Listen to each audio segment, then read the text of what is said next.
आइए सुनते हैं मुंशी प्रेमचंद जी की कहानी आत्माराम। बेदो ग्राम में महादेव सोनार एक सुविख्यात आदमी था। वह अपने साइबान में प्रातः से संध्या तक अंगीठी के सामने बैठा हुआ खटखट किया करता था। यह लगातार ध्वनि सुनने के लोग इतने अभ्यस्त हो गए थे कि जब किसी कारण से वह बंद हो जाती तो जान पड़ता था कोई चीज गायब हो गई। वह नित्य प्रति एक बार प्रातः काल अपने तोते का पिंजरा लिए कोई भजन गाता हुआ तालाब की ओर जाता था। उस धुंधले प्रकाश में उसका जर्जर शरीर, पोपला मुंह और झुकी हुई कमर देखकर किसी परिचित मनुष्य को उसके पिचास होने का भ्रम हो सकता था। ज्यों ही लोगों के कानों में आवाज आती, सत गुरुदत्त शिवदत्त दाता, लोग समझ जाते कि भोर हो गई।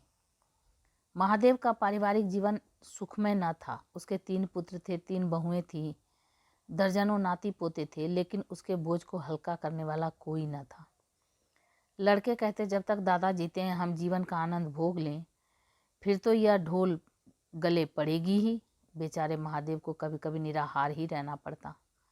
भोजन के समय उसके घर में साम्यवाद का ऐसा गगनभेदी निर्घोष होता कि वह भूखा ही उठ जाता और नारियल का हुक्का पीता हुआ सो जाता। उनका व्यावसायिक जीवन और भी अशांतिकारक था। यद्यपि वो अपने काम में निपुण था, उसकी खटाई औरों से कहीं ज़्यादा शुद्धिकारक, उसकी रासायनिक क्रियाएं कहीं ज़्यादा कष्ट साध्य थी, तथापि उसे आए दिन शक्की और धैर्य शून्य प्राणियों के अपशब्द सुनने पड़ते थे। पर महादेव अविचलित गंभीर से सिर झुकाए सब कुछ सुना करता था। ज्यों ही यह कलश शांत होता, वो अपने तोते की ओर देखकर पुकार उठता, सत गुरुदत्त शिवदत्त दाता। इस मंत्र को जपते ही उसके चित्त को पूर्ण शांति प्राप्त हो जाती थी। एक दिन संयोगवश किसी लड़के ने पिंजरे का द्वार खोल दिया। पिंजरा उड़ गया। महादेव ने सिर उठाकर जो पिंजरे की ओर देखा तो उसका कलेजा सन्न से हो गया। तोता कहाँ गया? उसने फिर पिंजरे को देखा, तोता गायब था। महादेव घबरा कर उठा और इधर उधर खपड़ेलों पर निगाह दौड़ाने लगा। उसे ही संसार में कोई वस्तु अगर प्यारी थी तो वह यही तोता। लड़के बोलों, नाती पोतों से उसका जी भर गया था। लड़कों की चुलबुल से उसके काम में विघ्न पड़ता था। बेटों से उसे प्रेम न था, इसलिए नहीं कि वे निकम्मे थे, बल्कि इसलिए कि उनके कारण वह अपने आनंदमयी कुल्हड़ों की नियमित संख्या से वंचित रह जाता था। पड़ोसियों से उसे चिढ़ थी, इसलिए कि वे अंगीठी से आग निकाल ले जाते थे। इन समस्त विघ्न बाधाओं से उसके लिए कोई पनाह थी तो यही तोता था।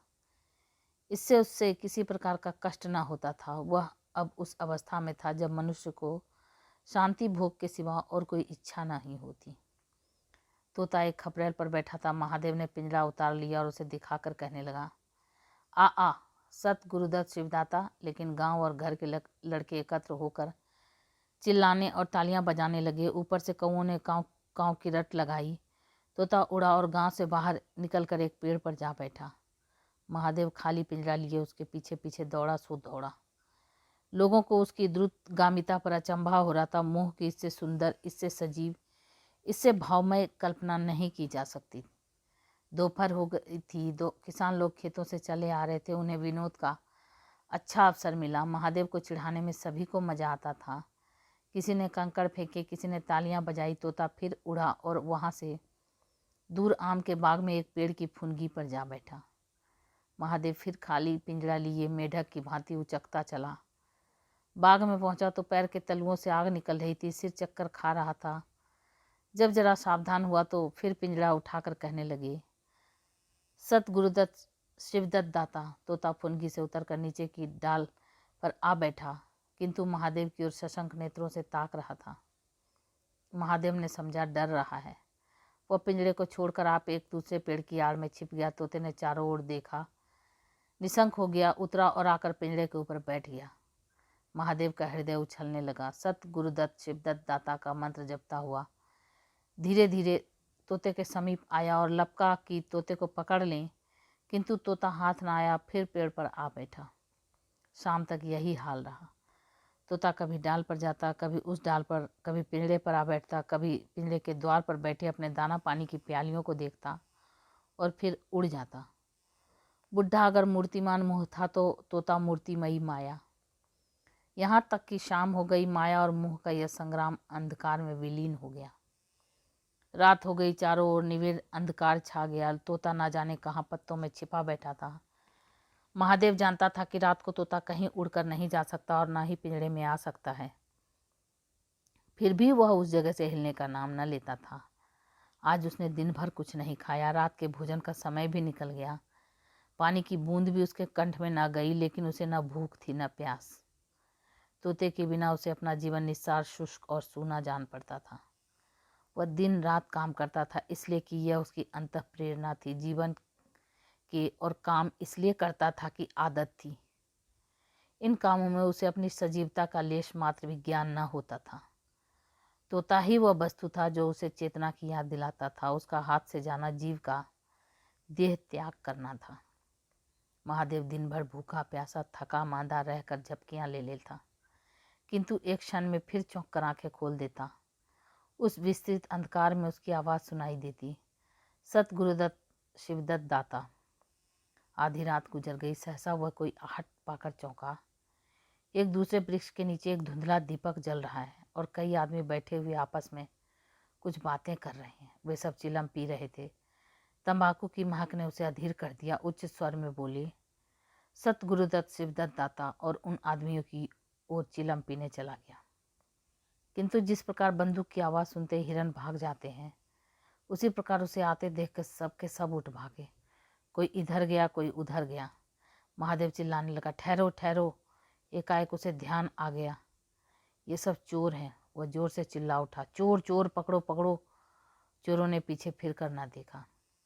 महादेव दीपक के पास गया तो उसे एक मलसा रखा हुआ मिला जो मोर्चे से काला हो रखा था। महादेव का हृदय उछलने लगा। उसने कलसे में हाथ डाला तो मोहरें थी।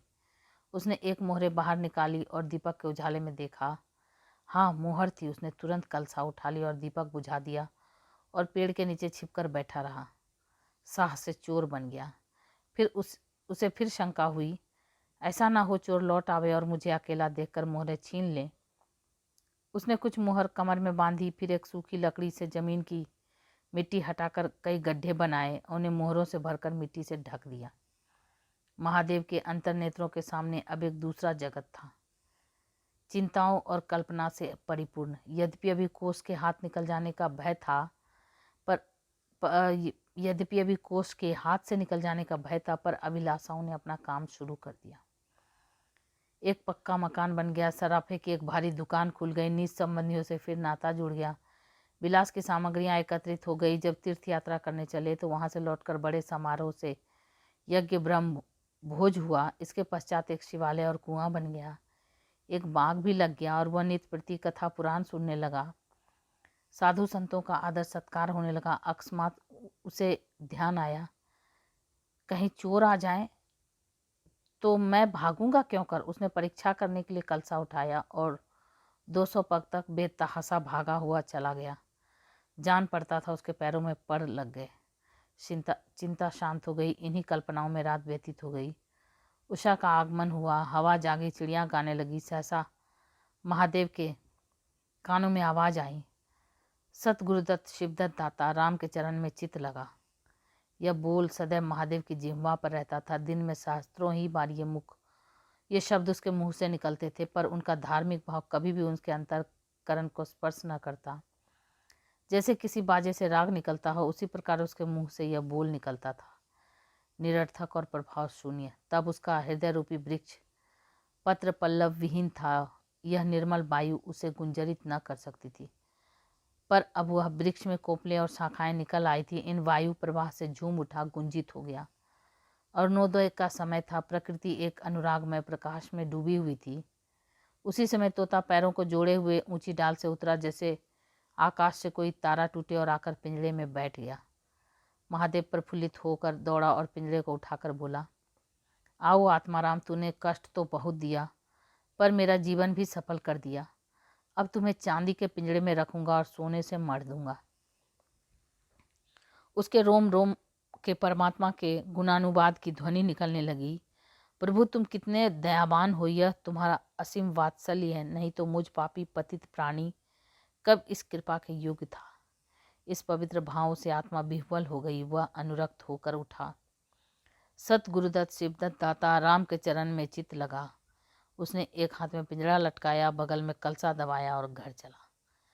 महादेव घर पहुंचा तो अभी कुछ अंधेरा था। रास्ते में एक कुत्ते के सिवा और किसी से भेंट न हुई, और कुत्तों को मोहरों से विशेष प्रेम नहीं होता।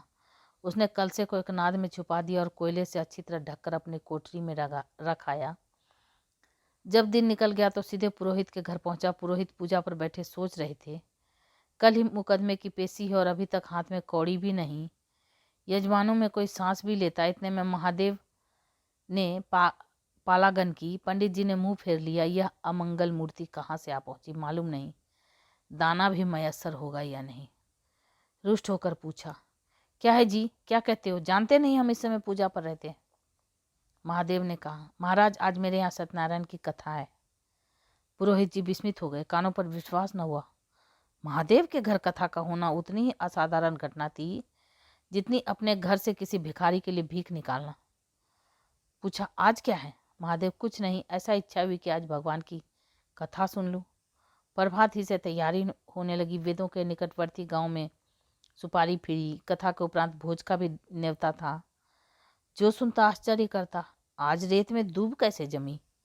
संध्या समय सब लोग जमा हो गए। पंडित जी अपने सिंहासन पर विराजमान हुए तो महादेव खड़ा होकर उच्च स्वर में बोला, भाइयों, मेरी सारी उम्र छल कपट में कट गई। मैंने ना जाने कितने आदमियों को दगा दी, कितने खरे को खोटा दिया, पर अब भगवान ने मुझ पर दया की। वो मेरे मुंह की कालिख को मिटाना चाहते। मैं आप सब भाइयों में ललकार कर कहता हूँ कि जिसका मेरे जिम्मे जो कुछ निकलता हो, जिसकी जमा मैंने मार ली, जिसके चोखे माल का खोटा कर दिया, वो आकर अपनी एक एक कौड़ी चुका ले। अगर कोई यहाँ ना आ सका हो तो आप लोग उससे जाकर कह दीजिए, कल से 1 महीने तक जब जी चाहे आए और अपना हिसाब चुकता कर ले। गवाही साखी का काम नहीं। सब लोग सन्नाटे में आ गए। कोई मार्मिक भाव से सिर हिलाकर बोला, हम कहते थे ना। किसी ने अविश्वास से कहा, क्या खाकर भरेगा, हजारों को टोटल हो जाएगा। एक ठाकुर ने ठठोली की, और जो लोग सुरधाम चले गए। महादेव ने उत्तर दिया, उसके घर वाले तो होंगे, किंतु इस समय लोगों की वसूली की इतनी इच्छा न थी जितनी यह जानने की कि इसके पास धन मिल कहाँ से आ गया। किसी को महादेव के पास आने का साहस न हुआ। देहात के आदमी थे, गड़े मुर्दे उखाड़ना क्या जाने। फिर प्रायः लोगों को याद भी न था कि उन्हें महादेव से क्या पाना है, और ऐसे पवित्र अवसर पर भूल चूक हो जाने का भय उनका मुंह बंद किए हुए था। सबसे बड़ी बात यह थी कि महादेव की साधुता ने उन्हें वशीभूत कर लिया था। अचानक पुरोहित जी बोले, तुम्हें याद है मैंने एक कंठा बनाने के लिए सोना दिया था? तुमने कई मासे तौल में उड़ा दिए थे। महादेव, हाँ याद है। आपका कितना नुकसान हुआ होगा? पुरोहित, 50 रुपए से कम ना होगा। महादेव ने कमर से 2 मोहरें निकाली और पुरोहित जी के सामने रख दी। पुरोहित जी की लोलुपता पर टिकाएं होने लगी। यह बेईमानी है, बहुत हो तो 2-4 रुपए का नुकसान हुआ होगा। बेचारे से 50 रुपए ऐंठ लिए। नारायण का भी डर नहीं। बनने को पंडित पर नीयत ऐसी खराब। राम राम। लोगों को महादेव पर एक श्रद्धा सी हो गई। 1 घंटा बीत गया पर उन सहस्त्र मनुष्यों में से एक भी खड़ा न हुआ। तब महादेव ने फिर कहा, मालूम होता है आप लोग अपना अपना हिसाब भूल गए हैं, इसलिए आज कथा होने दीजिए। मैं 1 महीने तक आपकी राह देखूंगा। इसके पीछे तीर्थ यात्रा करने चला जाऊंगा। आप सब भाइयों से मेरी विनती है कि आप मेरा उद्धार करें। 1 महीने तक महादेव लेनदारों की राह देखता रहा। रात को चोरों की भय से नींद न आती। अब वह कोई काम न करता। शराब का चस्का भी छूटा। साधु अभ्यागत जो द्वार पर आ जाते उनका यथायोग्य सत्कार करता। दूर दूर उसका सुयश फैल गया। यहाँ तक कि महीना पूरा हो गया और एक आदमी भी हिसाब लेने न आया। अब महादेव को ज्ञान हुआ कि संसार में कितना धर्म, कितना सद्व्यवहार है। अब उसे मालूम हुआ कि संसार बुरों के लिए बुरा है और अच्छे के लिए अच्छा। इस घटना को हुए 50 वर्ष बीत चुके हैं। आप बेदों जाइए तो दूर ही से एक सुनहला कलश दिखाई देता है। वह ठाकुर द्वारे का कलश है। उससे मिला हुआ एक पक्का तालाब है जिसमें खूब कमल खिले रहते हैं। उसकी मछलियां कोई नहीं पकड़ता। तालाब के किनारे एक विशाल समाधि है। यही आत्माराम का स्मृति चिन्ह है। उनके संबंध में विभिन्न किंवदंतियां प्रचलित है। कोई कहता है वह रत्न जटित पिंजरा स्वर्ग को चला गया। कोई कहता वह सत गुरुदत्त कहता हुआ अंतर्धान हो गया। पर यथार्थ यह है कि उस पक्षी रूपी चंद्र को किसी बिल्ली रूपी राहु ने ग्रस लिया। लोग कहते हैं आधी रात को अभी तक तालाब के किनारे आवाज आती है। सतगुरुदत्त शिवदत्त दाता राम के चरण में चित्त लगा। महादेव के विषय में भी कितनी ही जनश्रुतियाँ हैं। उनमें सबसे मानी यह है कि आत्मा राम के समाधिस्थ होने के बाद वह कई सन्यासियों के साथ हिमालय चला गया और वहाँ से लौट कर न आया। उसका नाम आत्माराम प्रसिद्ध हो गया। तो ये आप सुन रहे थे प्रेमचंद जी की कहानी आत्माराम, रेणु की आवाज़ में। ऐसी ही अद्भुत कहानियों को सुनने के लिए मेरे चैनल को सब्सक्राइब करें, लाइक करें और शेयर करें। Thank you.